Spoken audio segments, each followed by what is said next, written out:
Bonjour, chers frères et sœurs. La ligne entre le péché et la transgression est une ligne qui est souvent confuse.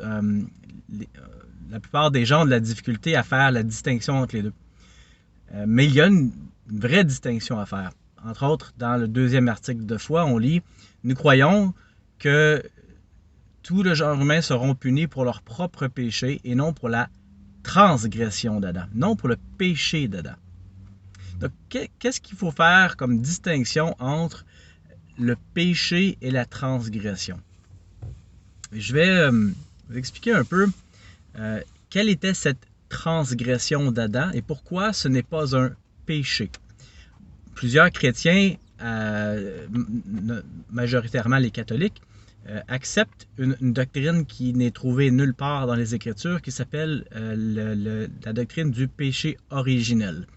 Et pourtant, en l'Église de Jésus-Christ, des saints des derniers jours, nous ne croyons pas en ce péché originel-là, autant que les protestants et plusieurs chrétiens n'y croient pas non plus. Mais nous croyons, comme mentionné dans le deuxième article de foi, que Adam a fait une transgression. Et lorsqu'on parle ici de Adam, okay, on ne veut pas dire seulement l'homme, Adam, le masculin, Adam, mais Adam. Adam voulant dire le genre humain. D'accord? La transgression d'Adam est le genre humain, et c'est une transgression qui se reproduit même encore aujourd'hui. Donc, ce n'est pas juste une transgression qui a eu lieu dans le Jardin d'Éden, mais une transgression qui se produit encore même aujourd'hui. Dans la Genèse, chapitre 3, verset 22, on lit quand Adam et Ève ont mangé du fruit, Dieu va voir Adam et Ève, alors va les interroger sur qu'est-ce qu'ils ont fait, etc., etc. Et puis, dans Genèse 3, 22, on dit « Vois, l'homme est devenu comme l'un de nous, connaissant la différence entre le bien et le mal. » Donc, on voit ici que ce qui s'est passé dans le Jardin d'Éden n'était pas un péché. Parce que si la conséquence d'avoir mangé du fruit était de devenir comme Dieu, on ne peut pas pécher et devenir comme Dieu. Donc c'était une transgression. Mais on peut pas transgresser non plus et devenir comme Dieu. Donc le fruit, en tant que tel, la conséquence d'avoir mangé du fruit et de devenir comme Dieu n'avait rien à voir avec la transgression. Donc, quelle était cette transgression et quelle est la même transgression que le genre humain fait encore aujourd'hui? Quand Jésus-Christ a organisé le Jardin d'Éden, il a organisé le jardin d'une telle manière qu'il y avait deux arbres, l'arbre de vie et l'arbre de la connaissance du bien et du mal. Est-ce que Jésus-Christ allait organiser un jardin dans lequel un arbre allait être néfaste pour Adam et Ève? Est-ce que Jésus-Christ allait créer un jardin qui allait tuer Adam et Ève? Non. Dieu ne fera pas quelque chose. Dieu n'organisera pas quelque chose pour qu'on périsse.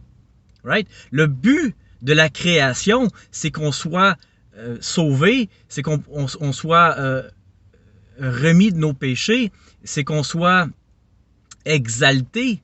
Hein? Comme on lit en Romains 8, 17, que si on endure, on souffre comme Jésus-Christ, alors on va être exalté, on va être glorifié comme Jésus-Christ. Le but de la création, le but du sacrifice expiatoire de Jésus-Christ, c'est de sauver tout le genre humain. Alors, il est contradictoire de dire que Jésus-Christ a fait un jardin d'Éden avec un arbre qui donne la vie et un autre qui mène à la damnation. Surtout quand cet arbre, une fois que Adam et Ève ont consommé du fruit, les fait devenir comme Dieu.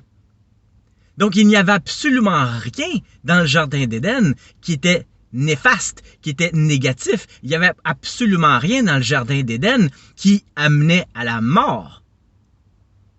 Donc, si l'arbre n'était D'ailleurs, c'est l'arbre de la connaissance du bien et du mal et l'arbre de vie, pas l'arbre de vie et l'arbre de mort. Non, si Adam et Ève ont pris de l'arbre de la connaissance du bien et du mal et qu'ils sont devenus comme Dieu, alors où était la transgression? Quand Satan est allé voir Ève pour lui faire comprendre de la sagesse de prendre du fruit de la connaissance, et que Ève a réalisé cette sagesse-là, elle l'a dit lui-même, elle a dit elle-même, car elle voit maintenant l'attrait, que le fruit était un fruit désirable. Donc, lorsque Satan a fait comprendre à Ève l'importance de l'arbre de la connaissance du bien et du mal dans le jardin d'Éden, il a omis une grande vérité. Quelle était cette vérité? Que Ève devait être un avec Adam. Qu'est-ce que Ève a fait? Elle a pris du fruit de la connaissance du bien et du mal sans Adam. Elle a pris du fruit sans consulter Dieu. Elle a fait confiance à l'ennemi, à Satan. Elle a fait confiance à sa propre sagesse. Elle a fait ça toute seule. Et elle l'a fait. Et le geste qu'elle a fait l'a séparée d'Adam. Si le sacrifice expiatoire de Jésus-Christ est de unifier tout le monde en un, que chacun soit un, comme le Fils et le Père sont un, et comme les disciples devaient être un, et comme Jésus-Christ a organisé son Église avec des apôtres, des prophètes, des instructeurs pour le profit de chacun, afin que nous soyons tous un dans la connaissance du Fils de Dieu. La tentation dans le jardin d'Éden était de séparer Ève de la création. Satan n'a pas dit à Ève, « Attends, avant de manger du fruit, va voir Adam et mangez-en ensemble. » Ou « Allez prendre cette décision-là ensemble, soyez un dans cette décision. » Non. Satan est allé voir Ève pour l'inciter à prendre du fruit par elle-même, seule. Cette transgression-là d'être séparée existe encore aujourd'hui. Lorsque les couples se séparent, se divorcent, lorsqu'il y a de la chicane, lorsque les femmes rejettent les hommes et que les hommes rejettent les femmes, lorsque les gens exploitent les autres, lorsque les gens enlèvent la liberté de choisir des autres, lorsqu'il y a de l'esclavage, lorsqu'il y a des dettes, quand on est sujet à la soumission. Lorsqu'il y a quelqu'un qui est au-dessus d'un autre, nous ne sommes pas un. Voilà la transgression. Ce n'est pas un péché. C'est une transgression de la loi. La loi de Dieu est organisée de manière à ce que chacun soit égaux, chacun égal devant Dieu, chacun avec la même opportunité, chacun avec le même potentiel divin. Tout le genre humain peut être sauvé en obéissant aux lois et aux ordonnances de l'Évangile.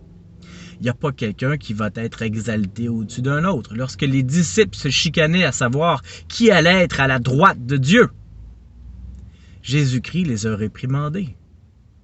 Il n'y a personne qui va être privilégié au-dessus d'un autre.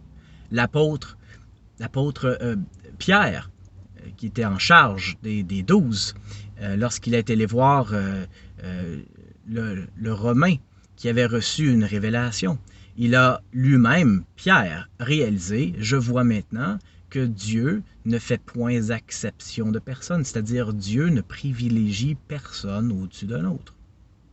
Tous et chacun sommes un. Il n'y a pas de péché originel, la transgression était de nous séparer les uns des autres et spécialement nous séparer de Dieu. Et la chute d'Adam est exactement ça, la séparation de l'homme et de Dieu.